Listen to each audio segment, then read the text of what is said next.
Ladies and gentlemen, members and friends, my name's Matt Bailey. Thank you so much for joining me for another quick video talking about March Malt of the Month. Now, March Outturn is around the corner, or today, or whenever you're watching this video, it's probably coming up. And this is a quick video for you to learn a little bit about Malt of the Month. 5.75 Juicy-Licious. Now, I saw a comment recently on our Facebook group, which if you're not a member, you should totally be a member of the group and just engage in the community there. That's what society is all about.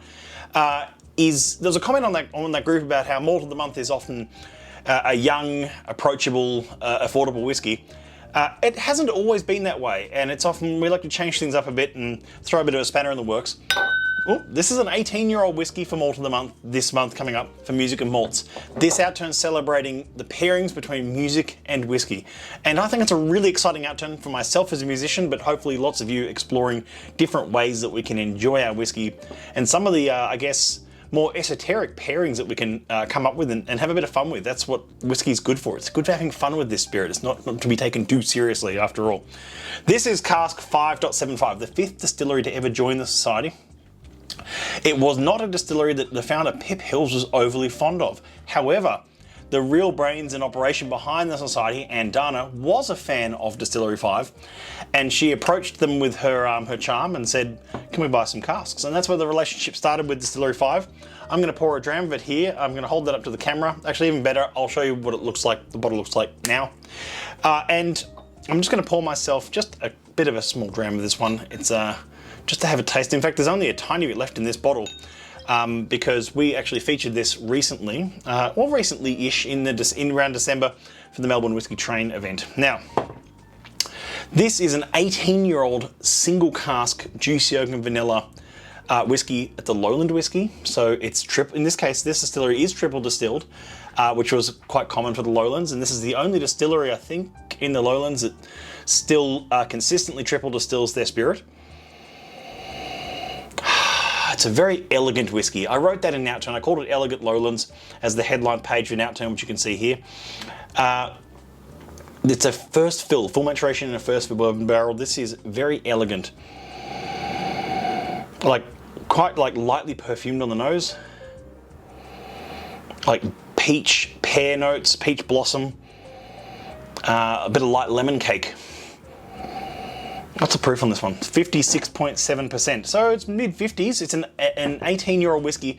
I also think, I know I've said this kind of stuff before, but an 18-year-old single cask for $199 is absurdly good value, I'd say. Especially from a distillery where you don't see any cask strength expressions from in their core range. And you certainly don't see even independent bottlings of this spirit very often at all, if at all. So for us to be able to source direct relationship with them and have an 18-year-old single cask whiskey from a first fill ex-bourbon barrel is very exciting. Just letting that open up a bit in the glass. I've just poured it, but like I said, that bottle's been open a couple of months now. Like white grapes, like quite a, but it's delicate, but at the same time, it's so full-bodied. The flavors are just absolutely bouncing out of the glass in this one. I'm gonna have a taste.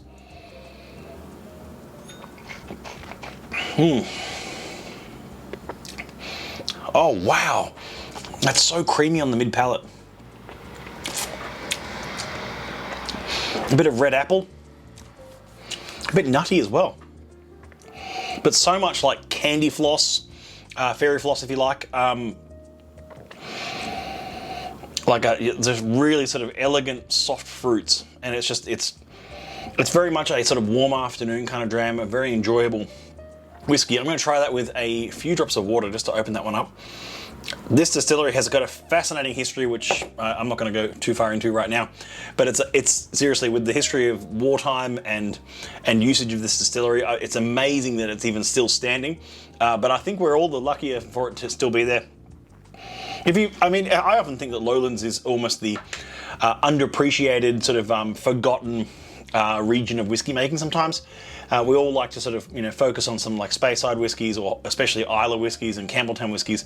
And the Lowlands for me often get sort of like, oh yeah, those guys as well. There are less distilleries in the Lowlands than there are in Speyside, etc. But I think there's quite an enticing and interesting spirit being made out of distilleries like 5, Distillery 50, a few others, I'm sure. But yeah, this is As I said, it's an incredible creamy quality to the spirit. I've added a bit of water to that.